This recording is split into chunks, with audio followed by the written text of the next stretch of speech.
Hurry up, I'm fall to sleep. You need some Coca-Cola. No, that's okay. You want a little lemon?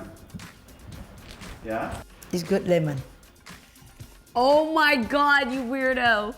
Can I wake you up?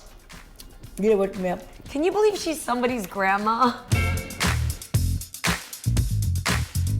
Thank you, Four Moms, for sponsoring this episode. Hello, Hunnay! Hello, Hunnay! Ouch, my boob.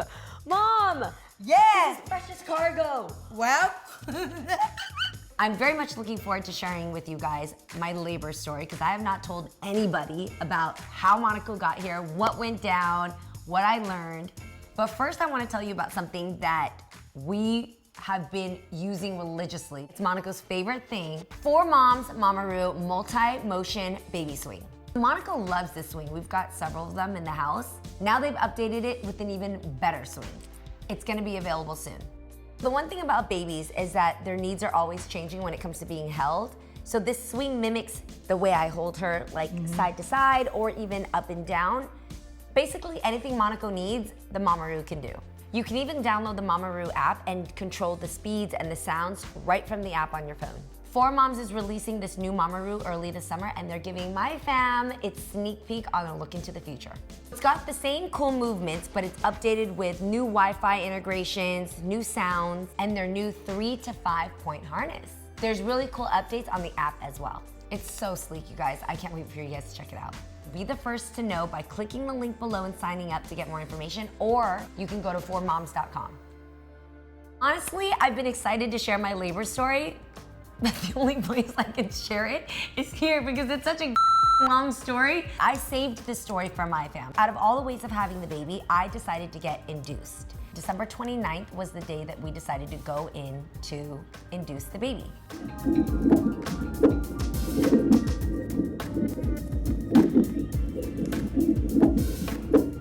The night that I got, do you get induced or do you induce?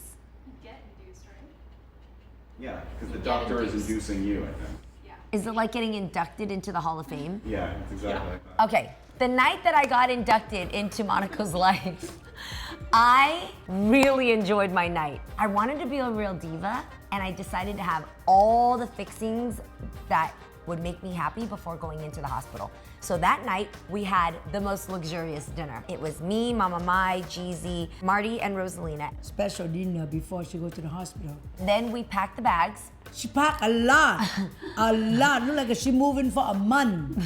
I wanted to make sure I had my own pajamas, my moisturizer, because I wanted to feel really nice and moisturized, my coconut oil, my jasmine candles, our barbecue chips, our ranch chips, our Cheeto balls, the Cheeto puffs, popcorn, You have 3 or 4, look Snickers. good. Every single thing I'm telling you about, none of it. I experienced none of it, nothing. I didn't even open the bag. The one thing that one of my girlfriends told me to have, and I'm so happy that I got it, was my chapstick. And then we ended up getting in the car and Jeezy and I calmly drove to the doctor's. Here's my room where it all goes down. That's where Monaco's gonna be put when Monaco decides to come out. There's my bathroom.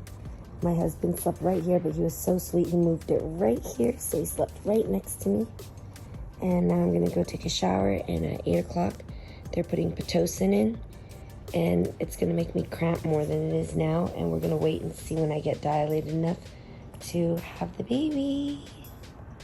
I love you guys. Thank you for praying for us. Dr. Koenig talked me through every part of the process. The first thing that she did was she put like this little pill, it was like a medicine, inside of my taco Why do you have to put the medicine in your taco?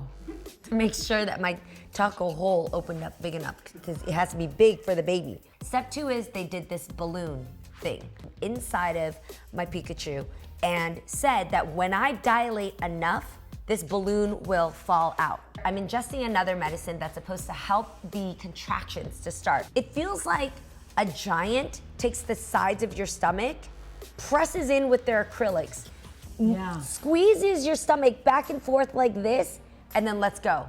And then comes right back in for another one. Cramps on this side, I was getting it from this side, I was getting it underneath, and I was only dilated maybe about a 3 at that point. When it came to getting the epidural, my man came through like Literally a knight in shining armor. I didn't actually see the needle, my husband did, and from what he told me, he said that it was even bigger than what he had pictured. Here's the thing that they don't tell you. When you take the epidural, you're not just enduring the pain of the needle itself, but you're going through the pain of the contractions while you're waiting for that needle to make it through. And you're talking about a long needle that's taking its time to go through your back. I could not believe that by the time I asked for the epidural and how long it took to prepare that damn thing, how much pain I was in. At this point now, I was at like an 8-9. Dr. Kurt turns me over, jabs that thing in my back, and within, I would say, 30 seconds, I reached euphoria. It was unicorns, like bright shooting stars. It was like smiles and gobstoppers, like frolicking in daffodils. After the epidural started to work, Monaco's heart rate dropped, and I had to wait about an hour and a half in order to stabilize her heart rate so that we were ready to go. I asked for the mirror. The doctor rolled out this little like ring light mirror, and that went right between my legs. I, for some reason, thought that when you push, it's like a different area of your muscles. Guys, I was pushing with like the same muscles I do for pooping. I have to tell you, I for some reason thought that it was a different push. I was Kegling. I was basically like squeezing my baby into a little walnut back upstairs. Did they tell you? Yes, they were like, they can watch you and they can tell. She was watching and she was like, Jeannie, you're holding back and I think you're pushing upwards. I need you to push downwards. Like you need to push like you're giving the biggest poop of your life. Every woman is afraid of pooping on the table. And I made my husband stand over here so that he wasn't watching down there.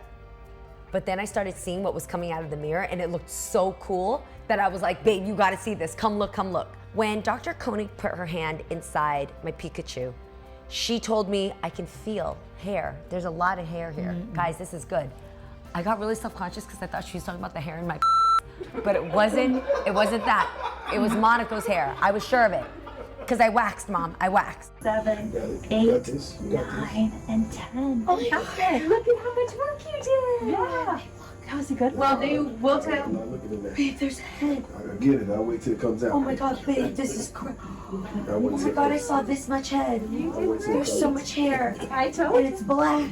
Oxygen. All right, let it go. Good. Just relax. Great job. Great job. Oh, that was a good one. Great Did that job. last push help? Yeah. Every little bit. What'd you see? Did you see an eyeball yet? No, ma'am. No eyeballs, no ears. What?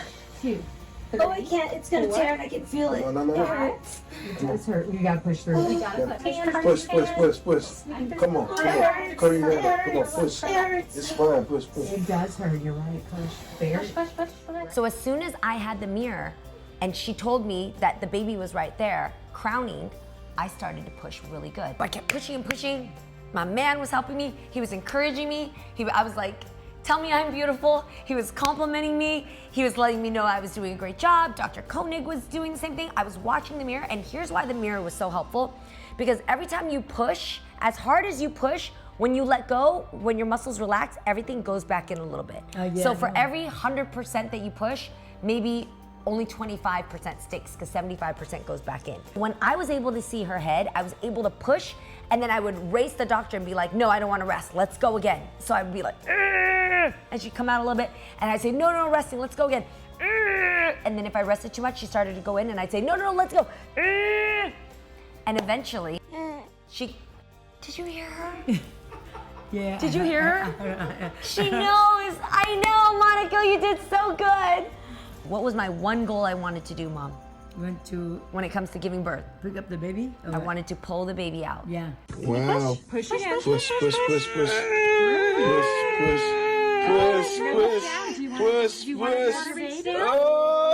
you did it, baby. Wow, baby. You did it. 448. Hi, Monaco.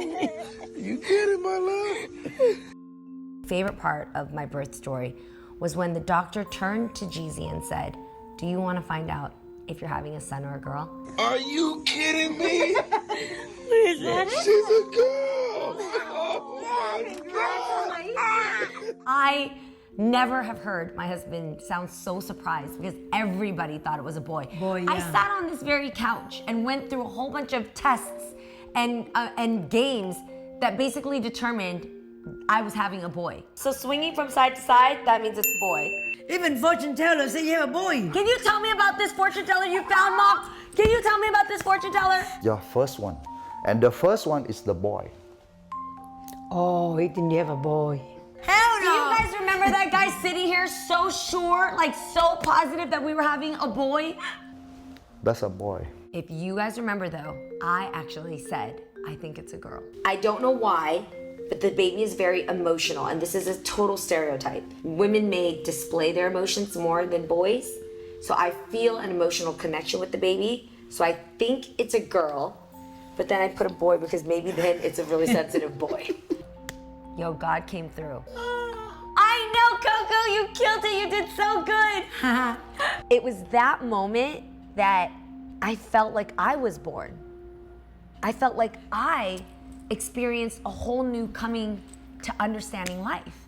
The greatest gift that I could possibly experience in my entire life had just happened, and I was sitting there in the moment with an encounter with God. It was unbelievable. I think different.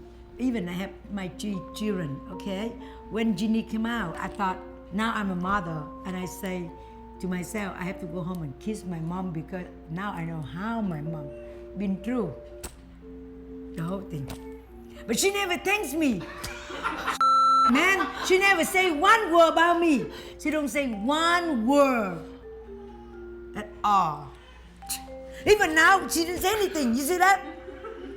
Mom, Ever. What? I'm very, very thankful for all that you went through to push out me, Dennis, and Daniel, truly. With less technology, less resources, less support. I know, that's what I'm waiting for you to say, but you never say it. Mama Mai came to stay with me in the hospital for a few days. The next day. She came right away so that she could be with me. I have to tell you, Mom, there was nothing like seeing you walk through the hallways of the hospital and come to be with me for Monaco. You held her and she was like this big, she was tiny. Just little. And you were so comforting, Mom. I really needed my mom. How are you? Come on, Monica. Monaco. Oh. What? Monaco. Monaco, not Monica. Oh, let me write down. Monaco. Monaco. Monaco. Think like cocoa, like coconut. Coco, okay. Monaco. I want to see your eyebrow, Monaco. You scare me. You have 2 eyebrows. One the top, one the bottom. Oh, the other one gone. Gone? Oh, it's still here. Oh my God. From that day, the day that she met Monaco on December 30th, till now, Mama Mai has never left Monaco's side. I love baby so much.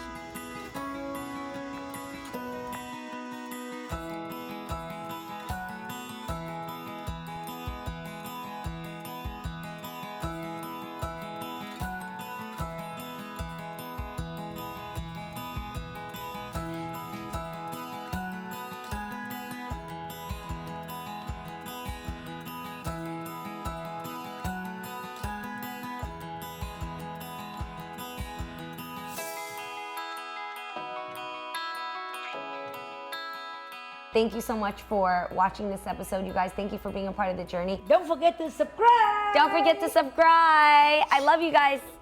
Thanks to 4 Moms for sponsoring this episode.